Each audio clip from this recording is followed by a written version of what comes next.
అండి, welcome back to my channel.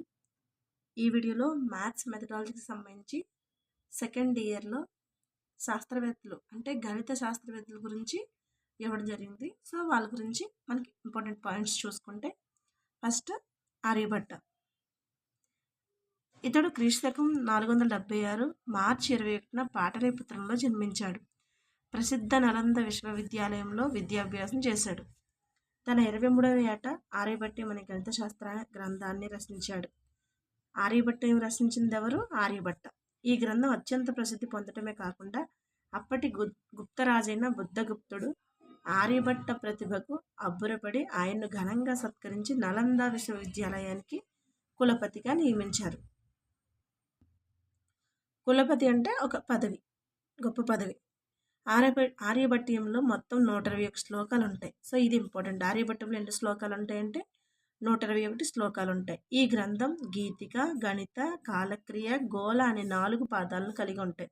ఆర్యభట్యంలో ఉండే పాదాలన్నీ 4: గీతిక, గణిత, కాలక్రియ, గోళ. సో ఈ పాదాలని అధ్యాయాలుగా విభజన అయ్యింది. మొదటిదైన గీతికా పాదంలో 10 శ్లోకాలు ఉండడం వల్ల దశగీతికా సూత్రం అనే పేరు వచ్చింది. ఈ గీతికా పాదానికి మనకు దశగీతికా పాదం అని, ఎందుకంటే 10 ఉన్నాయి కాబట్టి దశగీతిక సూత్రం అని పేరు వచ్చింది. ఈ శ్లోకాల్లో అంకెలను సంకేతంగా అక్షరాలను ఉపయోగించి అక్షరాలను ఉపయోగించి అతి సంక్షిప్త రూపంలో రాసే విధానం, భూమికి పరిభ్రమణం, దానివల్ల పగలు రాత్రి ఏర్పడడం, యుగాల ప్రమాణం, భూమి, సూర్యుడు, చంద్రుల వ్యాసం, గ్రహాల కాంతి నిక్షేపాలు మొదలైన అంశాలు ఉన్నాయి. గణిత పాదంలోని 33 శ్లోకాల్లో, సో ఇక్కడ వరకు చెప్పింది మనకి గీతిక పాదం. నెక్స్ట్ వచ్చేది ఏంటి? గణిత పాదం. గణిత పాదంలోని 33 శ్లోకాల్లో దశగుణిజాలైన సంఖ్యలు, వర్గం, వర్గమూలం, క్షేత్రగణితం, గణం, గణపరిమాణం, వృత్తం, శంకువు, త్రిభుజం, త్రికోణమితి అంశాలు, సైన్స్ పట్టికలు, బీజగణిత భావనలు, శ్రేణి తదితర అంశాలు ఉన్నాయి. సో ఇవన్నీ ఉన్నదేంటి? గణిత పాదంలో. గణిత పాదంలో ఉన్నవేంటి? సంఖ్యలు, వర్గం, వర్గమూలం, క్షేత్రగణితం, గణం, గణపరిమాణం, వృత్తం, శంకువు, త్రిభుజం, త్రికోణమితి అంశాలు, సైన్ పట్టికలు, బీజగణిత భావనలు, శ్రేణి మొదలైన అంశాలు గణిత పాదంలో ఉన్నాయి. నెక్స్ట్ వచ్చేది ఏంటి? కాలక్రియ పాదం. కాలపాదంలో 22 శ్లోకాలు ఉన్నాయి. ఇందులో కాలమానం, గ్రహగతుల గురించి వివరాలు ఉన్నాయి.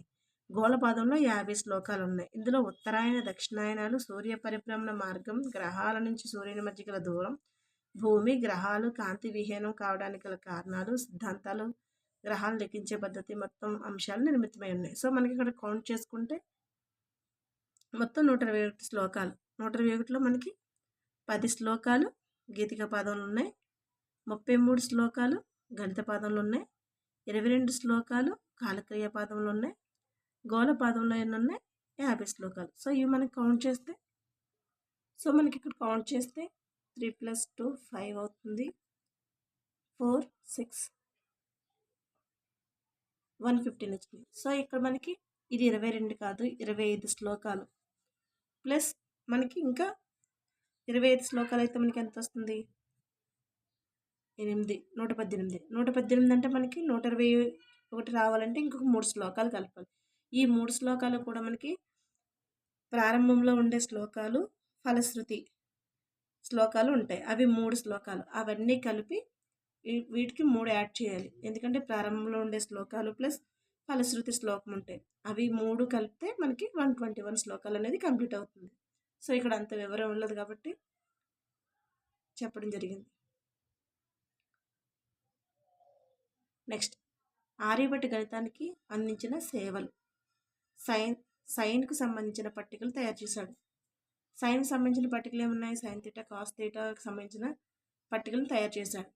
పై విలువ ఉజ్జాయింపుగా 3.1416 అని మొదటిసారిగా తెలియజేసింది ఆర్యభట్ట. నెక్స్ట్, త్రిభుజ వృత్త వైశాల్యాలను కనుక్కునే సూత్రాన్ని తెలియజేశాడు. అంకె శ్రేణిలో n పదాలు మొత్తానికి సూత్రాన్ని తెలియజేశాడు. ax + by = c, abcలు పూర్ణ సంఖ్యలైనటువంటి అనిశ్చిత సమీకరణాలను కుట్టుక పద్ధతి ద్వారా, సో ఇది ఇంపార్టెంట్, కుట్టుక పద్ధతి ద్వారా సాధించాడు. కుట్టుక పద్ధతి ద్వారా ax plus by plus c by equal to c అని అనిశ్చిత సమీకరణం సాధించింది ఎవరు అంటే ఆర్యభట్ట. నెక్స్ట్ భూమి గోళాకారంగా ఉంటుందని, అది సూర్యుని చుట్టూ భ్రమిస్తూ ఉంటుందని తెలియజేసింది ఆర్యభట్ట. దీపం ఎత్తు, దూరాలను, నీడలను బట్టి లెక్కించే పద్ధతులను చెప్పాడు. ఆర్యభట్ట ప్రతిపాదించిన పుట్టుక పద్ధతి నేటి కంప్యూటర్లో ఎంతో అనువైనదని పరిశోధనలు నిరూపించాయి. ఆర్యభట్ట గణిత శాస్త్రానికి చేసిన సేవలను గౌరవిస్తూ భారతదేశం తాను ప్రయోగించిన మొదటి అంతరిక్ష ఉపగ్రహానికి ఆర్యభట్ట అని పేరు పెట్టింది. సో ఆర్యభట్ట ఉపగ్రహానికి ఆర్యభట్ట పేరు పెట్టింది భారతదేశం పెట్టింది. భారత ప్రభుత్వం విడుదల చేసిన ₹2 నోటు మీద ఈ ఉపగ్రహం ఛాయాచిత్రం ముద్రితమై ఉంటుంది. సో ₹2 నోటు మీద మనకి ఆర్యభట్ట ఉపగ్రహం ఛాయాచిత్రం అనేది ముద్రితమై ఉంటుంది. నెక్స్ట్ బ్రహ్మగుప్తుడు ప్రస్తుత రాజస్థాన్ ప్రాంతంలోని భిల్లమం అనే ప్రాంతంలో క్రీస్తకం 598లో జన్మించాడు. ఇతని తండ్రి జిష్ణువు ఉజ్జయిని గణిత పరిషత్తులో గొప్ప మేధావిగా అతని ప్రశంసలు అందుకున్నాడు. క్రీస్తకం 628లో ఇతను రచించిన బ్రహ్మస్ఫుట సిద్ధాంతం. బ్రహ్మగుప్తుడు రచించిన గ్రంథం ఏంటి? బ్రహ్మస్ఫుట సిద్ధాంతం గణిత పరిశోధనలో కొత్త ఆలోచనలకు నాంది పలికింది. బ్రహ్మస్ఫుట సిద్ధాంతం అరబ్బీ భాషలో సింధ్ హింద్ అనే పేరుతో అనువాదం పొందింది. సింధ్ హింద్ అని అరబ్బీ భాషలో అనువాదం పొందిన గ్రంథం ఏదంటే బ్రహ్మస్ఫుట సిద్ధాంతం. దీంతో భారతీయ గణిత శాస్త్రజ్ఞుల ప్రజ్ఞ విఖ్యాతమైంది. ఈ గ్రంథంలో ప్రతి అంశం అత్యంత వివరంగా ఉంటూ స్పష్టమైన విశ్లేషణతో సాగుతుంది. నెక్స్ట్ బ్రహ్మస్ఫుట సిద్ధాంతానికి ఖగోళ శాస్త్రం ప్రధాన భూమిక. గ్రంథంలో 12వ అధ్యాయాన్ని గణిత, 18వ అధ్యాయాన్ని పుట్టుక పేరుతో బ్రహ్మగుప్తుడు వ్యవహరించాడు. సో ఇక్కడ చూడండి, పుట్టుక అనే పద్ధతిని ప్రవేశపెట్టింది ఎవరు అంటే ఆర్యభట్ట. సో ఇక్కడ ఏమంటున్నారు? బ్రహ్మస్ఫుట సిద్ధాంతానికి ఖగోళ ప్రధాన భూమికలు. ఈ గ్రంథంలో 12వ అధ్యాయానికి గణితాన్ని, అధ్యాయానికి 18వ అధ్యాయానికి పుట్టుక అని పేరుతో బ్రహ్మగుప్తుడు వ్యవహరించాడు. ఇక్కడ అధ్యాయానికి పుట్టుక అని పేరు పెట్టింది బ్రహ్మగుప్తుడు. నెక్స్ట్ గణిత అధ్యాయంలో అంకగణితము, శ్రేణులతో పాటు జ్యామితీయ అంశాల వివరణ కూడా ఉంటుంది. పుట్టుక అధ్యాయం విశ్లేషణతో సాగుతుంది. బ్రహ్మగుప్తుడు రచించిన మరొక గ్రంథం కరణఖండ కాధ్యక. సో మరొక గ్రంథం ఏంటి? బ్రహ్మగుప్తుడు రచించిన గ్రంథం కరణఖండ కాధ్యక. ఇది ఆర్యభట్ట రాసిన ఆర్యభట్ట సిద్ధాంతం. ఈ గ్రంథం ఇప్పుడు లభించడం లేదు.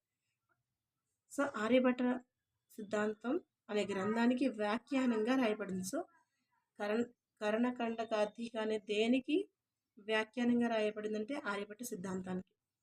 అయినప్పటికీ కొన్ని చోట్ల బ్రహ్మగుప్తుడు ఆర్యభట్ట సిద్ధాంతాలతో విభేదించి వరాహమిహిరుని విధానంలో విశ్లేషణ చేశాడు. భూమి గుండ్రంగా ఉంది, నీటికి ప్రవహించడం ఎలా సహజ గుణము, అదేవిధంగా వస్తువులను జీవజలాలను ఆకర్షించడం భూమికి సహజ గుణం అని బ్రహ్మగుప్తుడు ఈ గ్రంథంలో వివరణాత్మకంగా చెప్పాడు. నెక్స్ట్ బ్రహ్మగుప్తుడు గణిత శాస్త్రానికి చేసిన మేలు. ఏ అనేది ఒక ధన లేక రుణరాశి అయితే A + 0 = 1, A - 0 = A, A × 0 = 0, A/0 అనేది అనంతం అని 0 గురించి స్పష్టమైన వివరణను గ్రంథస్థం చేశాడు. నెక్స్ట్ అజ్ఞాతం లేదా అవ్యక్త రాశుల యావత్ తావత్ వంటి పదాలతో పేర్కొన్నాడు. అజ్ఞానము లేదా అవ్యక్త రాశులను యావత్ తావత్ అనే పదాలతో పేర్కొన్నది ఎవరంటే బ్రహ్మగుప్తుడు. నెక్స్ట్ న్యూమరికల్ ఎనాలిసిస్ వంటి అధునాతన గణిత భావనలకు సంబంధించి ప్రతిపాదికలు బ్రహ్మగుప్తుని గ్రంథంలో ఉన్నాయని విశ్లేషకులు అంచనా వేశారు. నెక్స్ట్ AX + D = 0 అనే సామాన్య సమీకరణము AX² + BX + C = 0 వర్గ సమీకరణాలను సాధించాడు.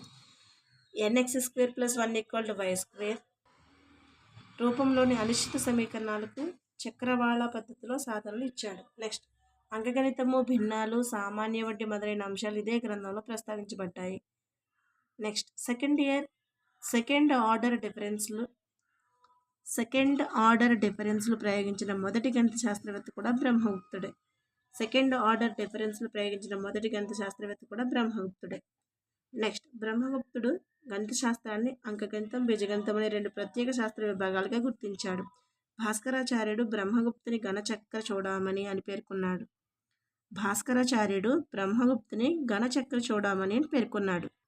నెక్స్ట్ భాస్కరాచార్యుడు భారతీయ గణిత శాస్త్రవేత్త. సో మనకి ఇక్కడ భాస్కరాచార్యుడు బ్రహ్మగుప్తుని పేర్కొన్నది ఏంటి, ఏమని పేర్కొన్నాడు, గణక చక్ర చూడమని. లేదంటే భాస్కరాచార్యుడు ఎవరిని గణక చక్ర చూడమని పేర్కొన్నారంటే బ్రహ్మగుప్తుని.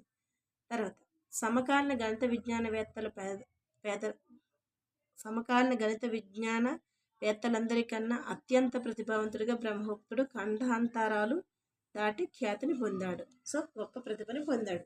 నెక్స్ట్ భాస్కరాచార్యుడు. భారతీయ గణిత శాస్త్ర చరిత్రలో ఇద్దరు భాస్కరాచార్యులు ఉన్నారు. సో 550 to 630 ప్రాంతంలో జీవించిన భాస్కరుడు. ఇతను కేరళ ప్రాంత నివాసి, మొదటివాడు. నెక్స్ట్ క్రీస్తు శకం 1114 సహ్యాద్రి సమీపంలోని విజ్జలవిడ అనే గ్రామంలో జన్మించిన భాస్కరుడు రెండవవాడు. రెండవ భాస్కరుడే ఈ భాస్కరాచార్యుడు. భాస్కరాచార్యుడు తండ్రి పేరు మహేశ్వరుడు. నెక్స్ట్ బ్రహ్మగుప్తుని సిద్ధాంతాలతో ఉత్తేజితుడై భాస్కరుడు జీవితకాలం అంతా గణిత పరిశోధనలోనే గడిపాడు. భాస్కరునికి జ్యోతిశాస్త్రంలో కూడా చక్కటి ప్రతిభ ఉంది.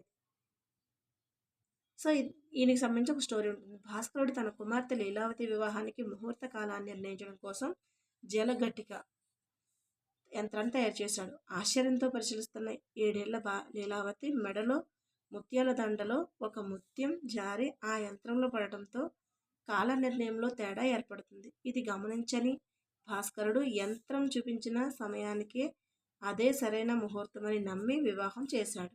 యాదృచ్ఛికము దైవ ఘటనో కానీ వివాహం జరిగిన ఏడాదికే లీలావతి భర్త చనిపోయాడు. అంటే ఆవిడకి ఒక శాపం ఉంటుంది, లీలావతి భర్త పెళ్ళైన సంవత్సరానికి చనిపోతాడని. సో ఆ చనిపోకుండా ఉండడానికని జలఘటికను తయారు చేస్తారు. చేస్తే ఆమె 7 ఏళ్ల వయసులో ఉండగా తన మెడలో ఒక ముత్యాల దండలో ఉన్న ఒక ముత్యం తీసి అందులో వేయడం వల్ల ఆ జలఘటిక యొక్క కాల నిర్ణయం మారిపోతుంది. సో అది తెలుసుకోకుండా చేసేస్తారు. పెళ్లి చేసేస్తే పెళ్లి చేసిన సంవత్సరానికే చనిపోతాడు. దీంతో తీవ్ర నిరాశకు గురైన భాస్కరుడు జరిగిన పొరపాటును గుర్తిస్తాడు. సో తర్వాత తెలుస్తుంది ఏమైందనేది.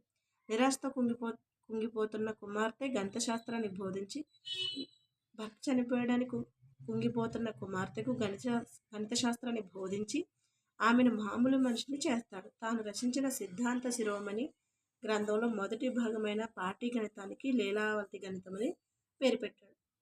సిద్ధాంత శిరోమణిలో మొదటి భాగం పేరేంటి, పాఠీ గణితం. సో దీనికి లీలావతి గణితం అని పేరు పెట్టి, కుమార్తె పేరు పెట్టి ఆమె పేరును చరిత్రలో శాశ్వతం చేశాడు.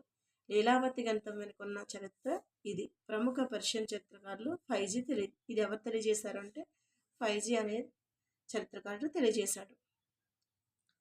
నెక్స్ట్ సిద్ధాంత శిరోమణిలో లీలావతి గణితం, బీజగణితం, గణితాధ్యాయం, గోళాధ్యాయం అనే 4 భాగాలు ఉంటాయి. సో చూసుకోవాలి కంపల్సరీ. ఆర్యభట్టలో ఉన్న 4 విభాగాలు, సిద్ధాంత శిరోమణిలో ఉన్న 4 విభాగాలు చూసుకోవాలి. అది గీతికా పాదం, గణిత పాదం, కాలక్రియ పాదం, గోళపాదం. ఇవి లీలావతి గణితం, బీజగణితం, గణితాధ్యాయం, గోళాధ్యాయం. ఈ గ్రంథాన్ని భాస్కరుడు అతి తేలికైన భాషలో మనోజ్ఞమైన కావ్యంగా తీర్చిదిద్దాడు. లీలావతి గణితంలో ద్రవ్య మార్పిడి, వివిధ ప్రమాణాలు, కొన్ని విదేశీ కొలతలు, ఏక నుంచి పరాధ్య 10⁻17 వరకు సంఖ్యలు, చతుర్విధ ప్రక్రియలు, వర్గమూల, ఘనమూల, ఫర్మికలు, రుణ సంఖ్యలకు వర్గమూలాన్ని నిషేధించడం, సున్నాతో భాగాహారాన్ని అంకగణితంలో నిషేధించడం, విలోమ పద్ధతి, త్రైరాశికం, వడ్డీ, లాభ నష్టాలు, ప్రస్తారాలు, సంయోగాలు, అంక గుణశ్రేణులు, దత్తాంశ పద్ధతి, అనుబంధ వివరాలు మొదలైన అంశాలు ఉన్నాయి. ఇవన్నీ కూడా మనకి సిద్ధాంత శిరోమణిలో ఉన్నాయి.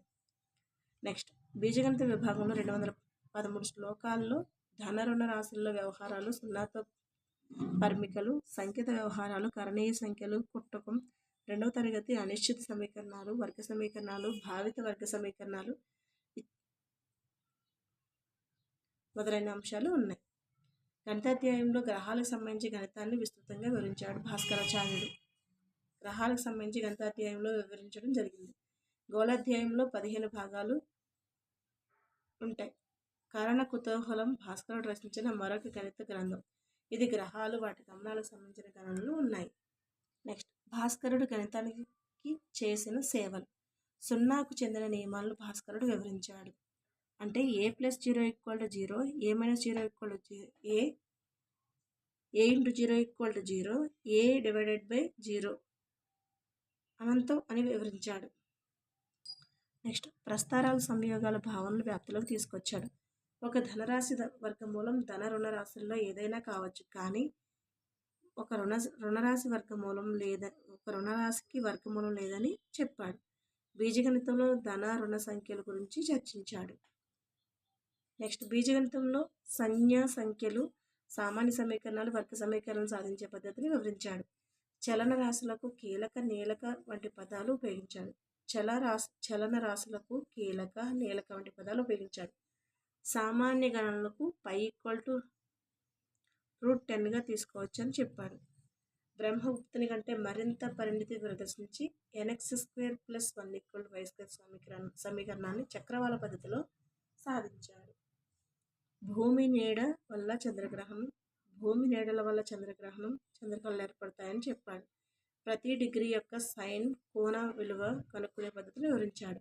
పైథాగరన్ సిద్ధాంతానికి అనుభావిక స్వభావం ఉన్న ఉత్పత్తిని ఇచ్చాడు. నెక్స్ట్ పైథాగోరియన్ సిద్ధాంతానికి అనుభావిక స్వభావం ఉన్న ఉత్పత్తి ఇచ్చాడు. రోత్స థియరం, డిఫరెన్షియల్ ఆఫ్ ఏ